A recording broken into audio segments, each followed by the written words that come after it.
Throughout history, one species has come up with foolish reasons to go to war, but one war rises above the rest. The Great Emu War of 1932. After World War I, the veterans were given land to farm and to start a new life. Everything was peaceful until the emus attacked. 20,000 of these giant bird velociraptors flattened and ate the crops that the soldiers planted. The soldiers grew tiresome and asked the Australian Army for help. One man, Major Meredith, took matters into his own hands and declared war on the emus. In the first battle, Major Meredith found out it takes 10 bullets to kill one emu and that these so-called stupid birds could run up to 40 miles per hour.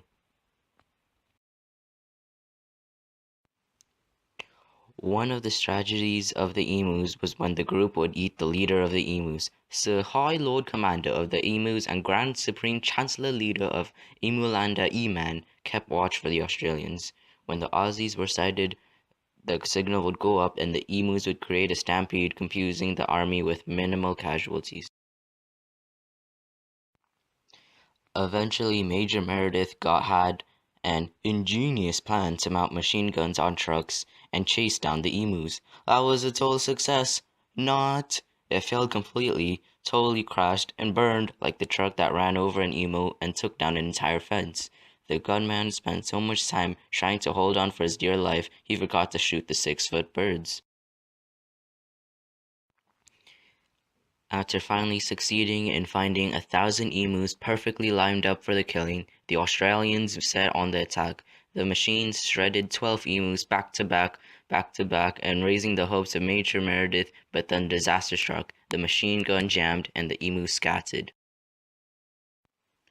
Now all the 10,000 bullets was wasted and the Australian army succeeding in killing only 960 emus.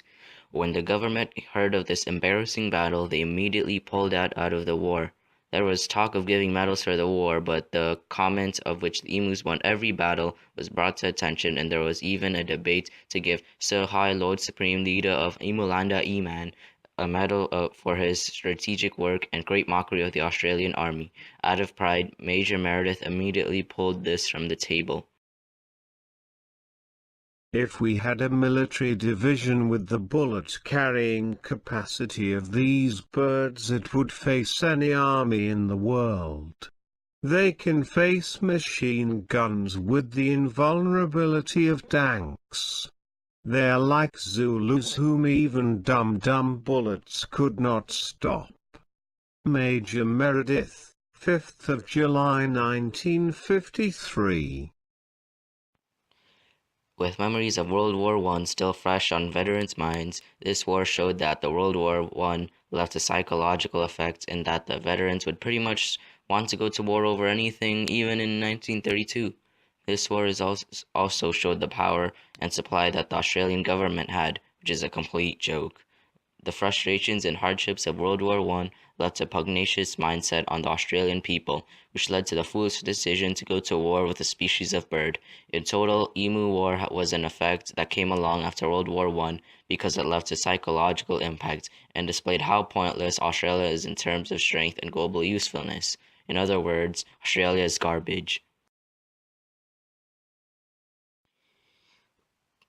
Now, although the Australians surrendered, Sir High Lord Commander the God among Emus Emperor E-Man was not informed of the surrender and believes that they are at war to this day.